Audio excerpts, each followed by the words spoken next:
የዛሬ እውነተኛ ታሪክ ሰይፉ ላይ ሁሉ የሆነ ሰዓት ቀርባ ከነበረችው ናርዶስ ጋር የሚመሳሰል ነው። ናርዶስን ታሪክ እስከዛሬ ካልሰማችሁ የሆነ ሰዓት በጣም አነጋጋሪ ነበር። ብድግ ብላ ጥፍታለች። ብዙ ሰው ሲፈልጋት ነበር። በጣም አነጋጋሪ ነበረች ምናምን። ካላስታወሳችኋት ሰይፉ ላይ ማየት ትችላላችሁ እሷን ታሪክ ዶክተር ናርዶስ ብላችሁ። ልክ እንደሱ ደግሞ እዚህ ጋር የሆነ ሰው ጫንቆት ፖሊስ ጋር ይደወለ ነው። እንዲህ ቢላችኋል ፖሊሶቹ፣ አረጮኛ የጠፋች አፋልጉኝ ይላችኋል ፖሊሶቹ። እንዴት ምን ተፈጥሮ የት ሄደች ሲሉት ማታ ማታ ወቅ ታደርጋለች፣ ያው ዱብ እያለች እናም ትመጣለች ብለን ስንጠብቅ በዛው ጠፋች። የሆነ ነገር ብትሆን ነው እንጂ በሰላም አይሆንም፣ እባካችሁ ፈልጉልኝ እጮኛዬን ይላል ለፖሊሶቹ። አሜሪካ ውስጥ እንደዚህ አይነት ነገር ሲፈጠር ቀልድ አይደለም። ምክንያቱም ሰው ጠፋ ሲባል በብዙ ምክንያት ስለሚሆን ወዲያው እሷ ፍለጋ ተጀመረ። ፖሊስም ብቻ አልነበረም ቢፈልጋት፣ ሰዎች ሁሉ ተደራጁና እሷ መፈለግ ጀመሩ። በየቦታው ፎቶ መለጠፍ ጀመሩ። በዚህ ፍለጋም በነጋታው 250 የሚሆን ሰው በፈቃደኝነት እሷን ፍለጋ ተሰማራ። ግን ምንም ሊያገኙ አልቻሉም። የጠፋችዋ ሴትም ስሟ ጄኒፈር ይባላል። ጄኒፈር ጠፋች ብሎ ደግሞ ለፖሊሶች ሪፖርት ያደረገው ጆን ማይንሰን ይባላል። እጮኛዋ ነው። በትንሽ ቀናቶች ውስጥም ሊጋቡ ነው። በዛ ሰርግ ደግሞ ከ600 ሰው በላይ ጠርተዋል። በጣም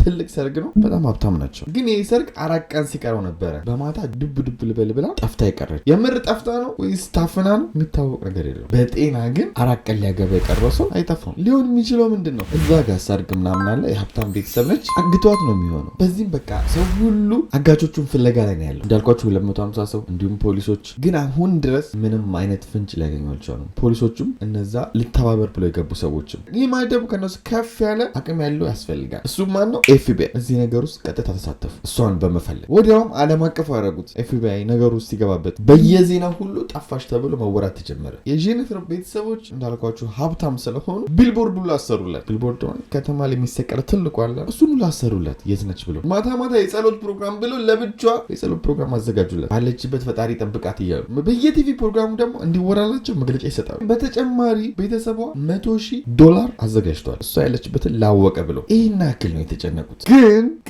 ግን የሰርጋቸው ምሽት ላይ ቀኑ አልፎ ምሽት ላይ ስልክ ተደወለለት። ጆን ወይም እጮኛዋ የደወለችው ጄኒፈር ነበረች። ይሄ ለሱ ትልቅ ደስ የሚል ነገር ነው። በዛ ሌሊት ቀወጠው፣ ደስ አለው። እሷም ደግሞ በዚህ በኩል እያለቀሰች ነው፣ ደንግጣለች።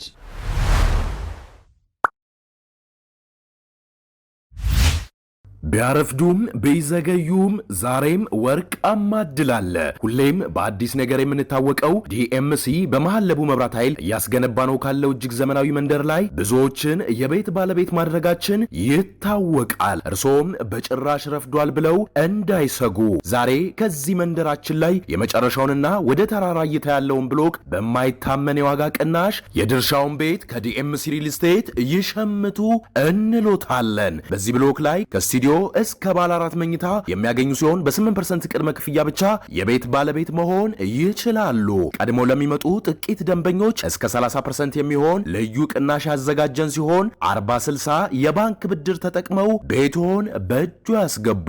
ለበለጠ መረጃ በ0920 2036 96 ላይ ይደውሉ።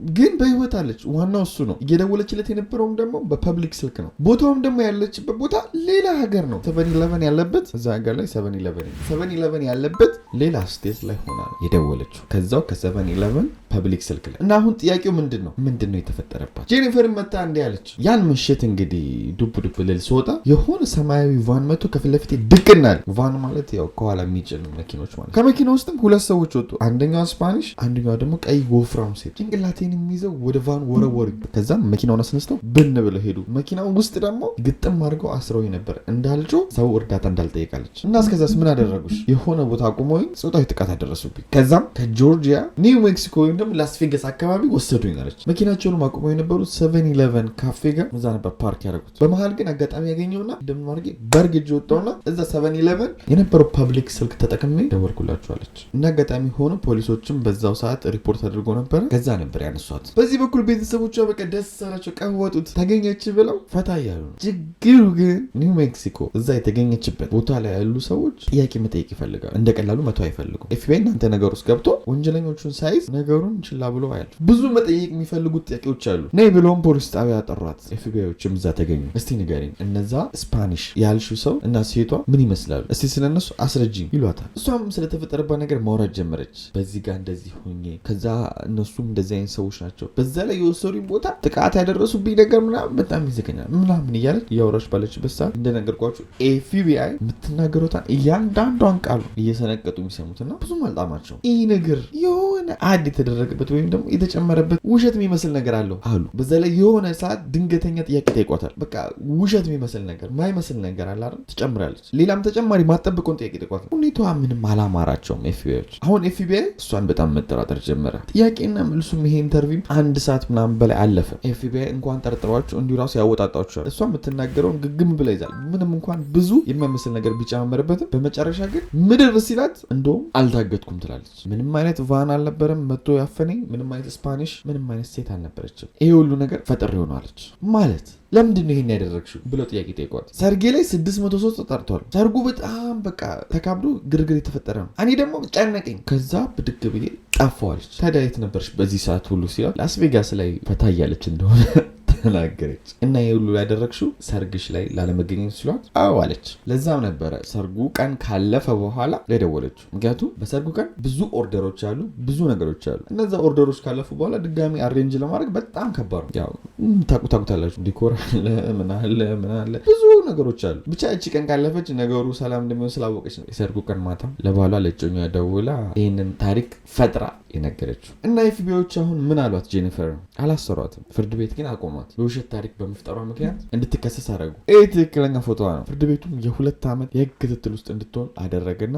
ለቀቃት። ለከተማው ደግሞ እሷን ለመፈለግ ብዙ ወጪ ወጥቷል ተብሎ $13,000 እንድትከፍል በተጨማሪ አደረገ። ትዳራቸውስ ብላችሁ ከጠየቃችሁ በጭራሽ አልተጋቡ፣ ተለያዩ። ወደ ኢትዮጵያዋ ደግሞ ታሪክ ስንመጣ ዶክተር ናርዶስ ነበር የምትባለው። እሷ እንኳን ተጋብተው ታስታውሱ እንደሆነ ልጅ ሁሉ ነበራቸው። ሲጨንቃት ነው እሷ ስራ አልነበረም ምናምን ብድግ ብላ ጠፋችሁ። ኢንተርቪውንም ካልሰማችሁት አንድ የሆነ ነገር ላሰማችሁና ሰይፉ ላይ ዶክተር ናርዶስ ብላችሁ ሰርች ካደረጋችሁ ታገኛታላችሁ። ውስጥ ካለው የራሴ ስሜት ጋር ለመነጋገር ብቻ የወሰንኩት ውሳኔ ነው እንጂ ብዙ ሰዎች እንደገመቱት ብዙ ሰዎች በቅንነት ይሉ እንደነበረው እንደሱ አይነት ኢንቴንሽን አልነበረውም።